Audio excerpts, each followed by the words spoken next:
पुष्पा शिशि बरदा संगाचार देव शिशि दादा के रातुल चरणों में कोटि कोटि नमन। उपस्थित सभी दादा माता और बच्चे सबको मेरा हार्दिक राम और जय। आज ये बहुत ही खुशी की बात है, गांगुली दा ने ये मौका दिए गाजियाबाद के गुरु भाइयों को लखनऊ सत्संग से जोड़ के बहुत ही आभार प्रकट किए हैं। उसमें अभी तक जो चर्चाएं हुई है, अभी तक जो कार्यक्रम हुआ, माँ लोग गाना गाए हैं और शंकर भगवालदा ने जो अनुष्ठान किए, उससे मन सबका मुग्ध हो गया है। समय जो है ज्यादा हो रही है, मैं समय को ध्यान में रखते हुए जो है अपना वक्तव्य को रखने का थोड़ा कोशिश कर रहा हूँ। एक्चुअली हम लोग ठाकुर जी के साथ में जब आते हैं, ठाकुर जी की बात जब सुनते हैं, तो हम लोग भावना विभोर हो जाते हैं। भावना विभोर के साथ साथ ठाकुर ने बोले कि उसको जो है कर्म में भी परिणत करने की हम लोग को जरूरत है। यदि तुम उद्बुद्ध हुए हो तो उस उद्बुद्ध को अपने परिवेश में भी उद्बुद्ध करने की हमें जरूरत है। जैसे अभी वर्तमान में आचार्य देव, पवाईदा और अमीन बाबू का एक ही इच्छा है कि ठाकुर का जो सपना है, ठाकुर की जो इच्छाएं हैं, वो कैसे हम लोग पूर्ण करें, किस तरीके से ठाकुर जी की भावधारा को आगे जन जन तक पहुंचाया जाए। इसके लिए जो जो एक्टिविटी, जो जो मतलब काम करने की जरूरत है, उस पे वो सतत मतलब प्रयास में लगे हुए हैं।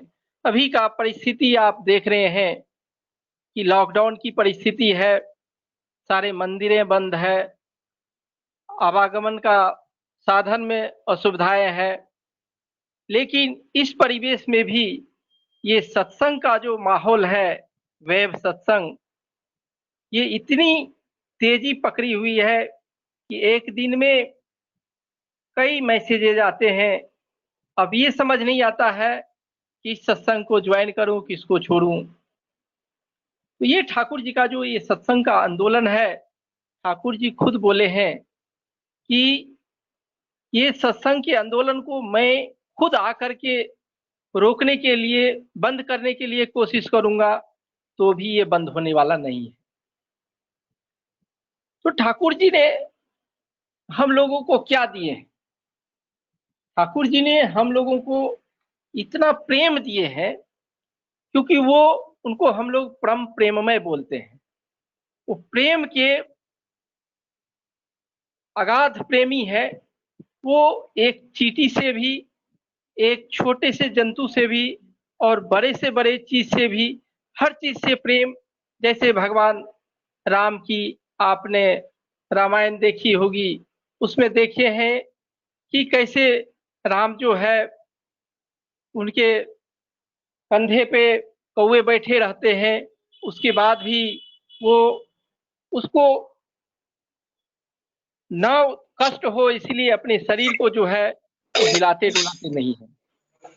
ठीक वैसे ही वर्तमान में हमारे ठाकुर जी भी वही लीला किए हैं कि कोई भी जीव जंतु हो, उसको किसी तरीके का कष्ट होने से ठाकुर जी को कष्ट होता था। इसी पे मेरे को एक घटना याद आ गई कि एक नदी के किनारे में गाय जो है चर रही थी और उसके गले में रस्सी जो है बहुत जोर से फंसा हुआ है, और जैसे जैसे रस्सी उस गाय के गले में टाइट हो रही है, उस तरीके से ठाकुर जी जो है चिल्ला रहे हैं, कराह रहे हैं। तो लोग पूछ रहे हैं कि ठाकुर क्या हुआ, क्या हुआ। ठाकुर कुछ जवाब दे नहीं रहे हैं। जब ठाकुर जो है, ठाकुर ने बोले कि देखो उस गाय के गले की रस्सी जो है टाइट है, उसको जो है उसको ढीला कर दो, शायद उसकी पीड़ा जो है मेरे को बर्दाश्त नहीं हो रहा। और लोगों ने इस चीज को देखा कि गाय के गले में रस्सी, वो ठाकुर जी के गर्दन में उसका दाग जो है हो गया है। इस तरह से ठाकुर जी जो है बहुत ही दर्दी थे। हम लोग के दर्द को वो खुद अपना दर्द समझ लेते थे, अपना जो है उसको समझ के वो कष्ट, हमारा कष्ट को वो अपना कष्ट ले लेते थे। इसलिए बरदा ने बार बार लोगों से पूछते थे कि यदि तुम्हें ठाकुर से कुछ मांगने के लिए कहा जाए तो क्या मांगोगे। तो लोग तरह तरह की अपनी अपनी समस्याएं, अपनी अपनी जो है उनका मन में इच्छा जिज्ञासा होती थी। कोई बोलते थे मैं गाड़ी मांगूंगा, कोई घर मांगूंगा, कोई धन मांगूंगा, कोई पुत्र मांगूंगा। मतलब इस तरह से भौतिक सारी बातें बोल देते थे। तो वरदा बोलते थे तुम लोग को मांगने ही नहीं आता है। ठाकुर जो है हम सभी का कष्ट अपने झोली में डालते जाते हैं। उनका झोली जो है कष्ट से भरा हुआ है, दुख से भरा हुआ है। तो उनसे मांगने के लिए हमें ऐसा बोलना चाहिए कि ठाकुर आप अपनी दुख के थैली से, झोली से हमें थोड़ा सा कष्ट दे दीजिए, ताकि मैं आपके कष्ट को थोड़ा कम कर सकूं। इस तरह मांगने से जो है गुरु खुश होते हैं, भगवान खुश होते हैं। तो इस तरह से हम लोग को वरदा बताते थे। अभी वर्तमान में दादा बताते हैं, बवाई दा इस बातों को बोल बोल के जगह जगह पे बातें की। हम लोग जो है अपने कष्ट के लिए, अपने दुख के लिए, अपने मतलब चीज के लिए चिंतित नहीं होना चाहिए। हमें जो है ये चिंतित होना चाहिए कि हमारे पड़ोसी को कोई कष्ट तो नहीं है, हमारे कोई दोस्तों को कष्ट तो नहीं है, जो कि हम लोग दीक्षा के समय में ये ठाकुर जी के सामने संकल्प लेते हैं। तो ये बात जो है हमेशा बवाईदा भी अभी बोल रहे हैं। बातें तो बहुत है, लेकिन जो है मैं ज़्यादा समय इसलिए नहीं लेना चाह रहा हूँ कि अभी हमारे बीच में बहुत बड़े गायक हैं अजीत कुमार साहू भाई, जो कि अपना कीर्तन करेंगे।